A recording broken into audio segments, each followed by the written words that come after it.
Tuko hapa leo katika warsha ya wadau ama mkutano wa wadau wanaochechemua mabadiliko ya sheria ya ndoa ili kuleta mabadiliko ya kifungu namba 13 na namba 17 cha sheria ya ndoa ya Tanzania ya mwaka 1971 ambayo inaruhusu mtoto wa kike kuolewa. Na tukumbuke kwamba sisi kama shirika la Msichana Initiative mwaka 2016 tulipeleka kesi mahakamani kwa ajili ya mabadiliko ya hiyo sheria, ambapo katika mahakama kuu mahakama ilisema hivyo vifungu vibadilishwe kupitia Wizara ya Katiba na Sheria, na mwanasheria mkuu wa serikali alikata rufaa, ambapo mwaka 2019 katika mahakama ya rufaa ambayo ndio mahakama kuu kabisa ya mwisho nchini Tanzania, mahakama ya rufaa ilishikilia uamuzi ule ule wa mahakama kuu kwamba hivyo vifungu vibadilishwe, na Wizara ya Katiba na Sheria ikaanza mchakato wa mabadiliko ya hiyo sheria kubadilisha hivyo vifungu vinavyoruhusu mtoto wa kike kuolewa.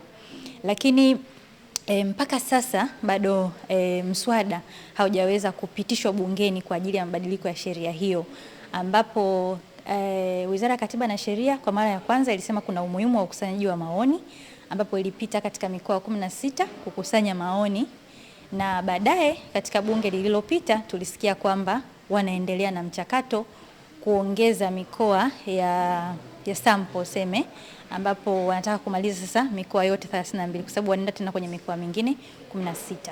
Sisi kama wadau tumewaleta hapa wadau mbalimbali kuangalia ni kwa namna gani tunaweza kuweka uwiano sasa wa jitihada za serikali kwenye kuhakikisha inafanya haya mabadiliko, lakini na majukumu ya serikali katika kuhakikisha kwamba yanaleta haya mabadiliko kwa wakati, kwa sababu kadri mabadiliko ya sheria ya ndoa yanavyozidi kuchelewa ndivyo wasichana wanavyozidi kuathiriwa. Kwa hiyo tunataka kuangalia tunawezaje kuweka uwiano sawa katika huo uwajibikaji, kuhakikisha kwamba ndio tunakusanya maoni, tunasikiliza wadau, tunahakikisha kwamba ni kwa namna gani tunaweza tukafanya mchakato huo wa mabadiliko ukafanikiwa kwa haraka.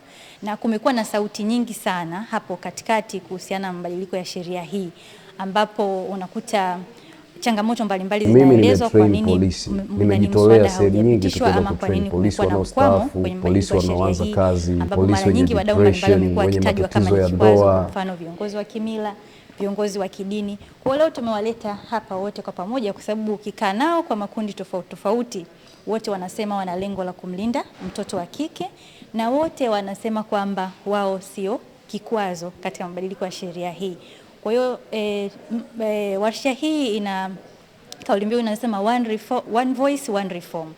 Lengo ni kuleta sauti moja katika mabadiliko ya sheria hii ya ndoa, lakini kama kuna vikwazo basi kwa umoja wetu tujue ni kwa namna gani tunaweza kuvitatua. Na ndio maana hapa kuna wadau pia wa serikali, kuna wawakilishi kutoka Wizara ya Elimu, kuna wawakilishi kutoka Wizara ya Katiba na Sheria, kuna viongozi wa dini, kuna mashirika na mitandao mbalimbali wanaochechemua masuala ya ubadilishaji wa sheria ya ndoa na wasichana wenyewe. Kwa hiyo tumewaleta wadau wote muhimu ambao wanahusika na mabadiliko ya sheria hii ili tuweze kuwa na sauti moja, na kama kuna changamoto tuzitatue kwa pamoja ili kuhakikisha kwamba mabadiliko yanapatikana kwa wakati, kwa sababu ni muda mrefu sasa toka mahakama itoe uamuzi huo.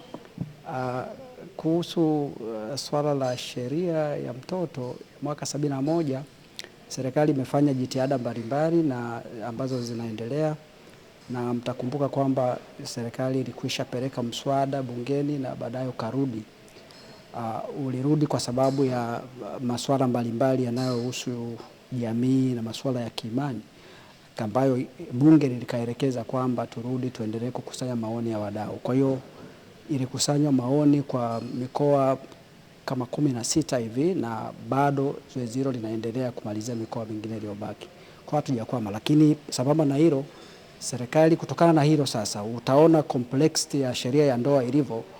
Serikali sasa kupitia Wizara ya Katiba na Sheria inaendelea kutoa elimu kwa jamii ili tuweze sasa kuwa na sauti ya pamoja wote kuelewa. Utafahamu kwamba wizara inaratibu kampeni ya msaada wa kisheria Mama Samia, ambayo imefika karibu mikoa yote nchi nzima ambako inatoa elimu, lakini kule kwenye elimu utakutana pia na hizo challenge. One of the challenge tunayokutana nao kule, hata wananchi wenyewe, mtu anakuuliza swali ambalo Wakati mwingine na wewe mwenyewe ukilifikiria unapata ukakasi, anakwambia hebu fikiria, mimi nina mtoto wa kike amemaliza shule ya msingi yuko hapo, sasa ninamzuiaje, nitafanyaje sasa? Akae na mnakumbuka tuna mila na desturi, mtu kuzaa nyumbani pia ni sehemu ya changamoto. Kwa hiyo sisi kupitia hiyo kampeni tunaendelea kutoa elimu. Kwa hiyo serikali haijakaa kimya, bado inaendelea kutoa elimu ili jamii ifahamu umuhimu na uelewa na namna ya kulinda msichana na kulinda mtoto kwa ujumla. Lakini vile vile mtakumbuka kwamba tunayo sheria zingine. Ukiacha sheria ya ndoa, bado tunayo sheria ya mtoto ambayo inalinda haki za mtoto. Tuna sheria pia, sheria ya elimu inalinda haki za mtoto. Lakini mtakumbuka sheria ile kanuni ya adhabu sura ya 16 inavyo vifungu vinavyolinda, inatoa adhabu kali. Mnafahamu tu kwamba tuna haya makosa ya kujamiliana yanayotoa adhabu miaka 30. Kwa hiyo serikali bado inaendelea na mchakato, lakini bado ziko sheria zingine ambazo zinasimamia haki za mtoto na msichana kwa ujumla.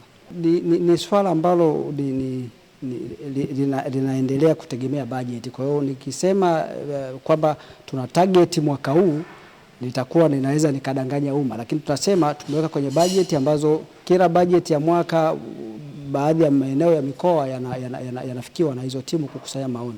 Kwa hiyo ni swala ambalo ni la kibajeti linaendelea, na nyinyi mnafahamu hayo yote yanayofanyika yanategemea fund. Niseme kwamba sheria inaenda pia na mazingira na muda na nyakati zilizopo. Inawezekana unachokuwa unaniambia ndugu mwandishi habari ni nyakati za nyuma, lakini kwa sasa inategemea mazingira na wakati uliopo na watu waliopo kwa sasa. Na nimesema mwanzo kwamba utaona hiyo complexity ya sheria yenyewe inahusisha imani, inahusisha mila na desturi na tamaduni. Kwa hiyo ni lazima, kuna sheria zingine zinahusu masuala ni technical ya kitaalamu tu, utakuta ni swala linahusu labda swala la biashara, ni swala la nini. Hizo typically ni sheria ambazo zinahusu ni utaalamu. Lakini hizi zinazohusisha pia traditions, maisha ya kawaida ya watu, na watu tuko na matabaka tofauti. Kwa ni lazima watu kwanza wapate elimu, waelewe, watu wote wale wadau muhimu washiriki waweze kuelewa, na hatimaye twende na kitu kimoja. Kumbukeni kwamba ukiwa na sheria, unaweza ukawa na sheria kwenye makaratasi alafu haifanyi kazi, kwa sababu jamii haiwezi. Kwa mfano, kwenye sheria ya ndoa kuna kifungu kinaonyesha kwamba mali sio lazima. Lakini nyewe waandishi wa habari wote tuko huku mtaani na wote ni wa Tanzania, unaweza ukaoa bila kutoa mali. Kwa hiyo hizo zote kwenye sheria yetu ya ndoa inataja kabisa kwamba yani mali sio lazima, lakini huo ni mfano ambao najaribu kuwapa ili muone tutakapokwenda kwenye sheria ya mtoto, kwenye haya mambo ya mila na tamaduni. Kwa hiyo ndio inayochukua nafasi zaidi. Kwa nini sasa serikali na kupitia wizara sasa waendelee kutafuta maoni na kushirikisha wadau wote muhimu ili waweze kuja na kitu cha pamoja ambacho kitaweza kutumika sasa kama nguvu moja.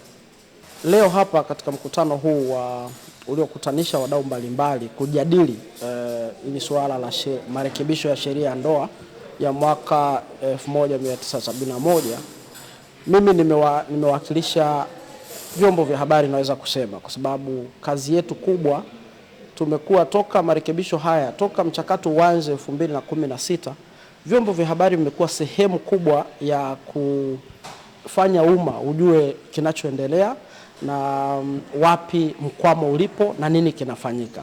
Kwa mijadala kama hii inapokuja na sisi tunapata nafasi ya kuwepo, ni sehemu mojawapo ya kutaka kujua shida iko wapi, kwa sababu kila mmoja tunavyoangalia sasa hivi, kila mmoja anasema sheria hii irekebishwe kwa sababu ya madhara yake kwa mtoto wa kike.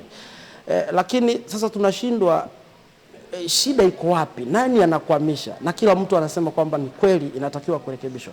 Kwa sisi kama vyombo vya habari hatuwezi kuhabarisha umma bila kupata basic kutoka kwa wataalamu wa kisheria, serikali yenyewe. Lakini hapa mijadala kama hii itatuwezesha sasa kujua tunaanzia wapi. Kuanzia hapa sisi kama media tumekuwa tukifanya kazi yetu kwa ukubwa, lakini sasa mkwamo ulipo ndio wadau wenyewe sasa waweze kufanya mchakato wa nini kifanyike ili hatimaye bunge liweze kurekebisha hii sheria ili mtoto wa kike awe salama.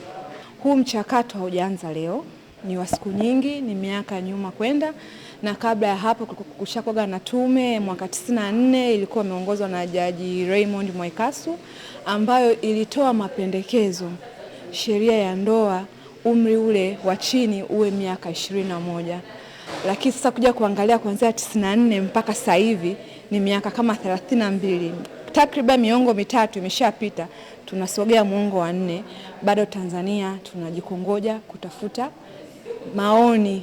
Lakini sasa tunajiuliza hata kama maoni yakifanyika na ikatoa mapendekezo tofauti na hukumu iliyokuwepo, bado hatutaweza kutoa mkanganyiko, kwa sababu tuna hukumu ya ile kesi ya mwaka 2016 ambayo vile vile baraka zote tukapata tena kwa kesi hiyo 2019 kupitia mahakama ya rufani. Kwa hiyo bado tunaona hata kama sasa hivi maoni yakija yakaleta tofauti, vile vile haitaweza kukidhi. Kwa hiyo tunaona kwamba huu ukusanyaji wa maoni sio, kwangu mimi binafsi, sio haitaleta mantiki, wakati bado tuna ripoti za tume za 94 na tuna kesi tayari. Kitu kilichobaki kilikuwa tu ni kubadilisha sheria, na tukibadilisha sheria ni tutamlinda mtoto wa kike. Kwa hiyo sioni kuweka danadana kwenye maisha ya mtoto wa kike. Kuna vitu kadhaa ambavyo labda vinawezekana vikawa vinakwamisha, labda kwa sababu sheria hii haiwagusi watoto wa matajiri au wa nafasi za juu, wanasiasa wakubwa, haiwaathiri, kwa sababu inawaathiri zaidi watoto wa kimaskini wanaotoka maeneo ya vijijini, ndio ambao wanaathirika sana na masuala ya ndoa za utotoni. Kwa utekelezaji wake unakuwa sio huo mzito, na ndio maana huwezi kuona msukumo wa kisiasa kwenye mabadiliko ya sheria hii. Lakini mimi nafikiri ni wakati wa mwafaka sasa wa serikali kuonekana kwamba inajali maslahi ya watoto wa kike wa taifa hili, kwa sababu sheria ya ndoa inaathiri watoto wa kike ambao mwisho wa siku wao wanaathiri jamii nzima kwa ujumla wake.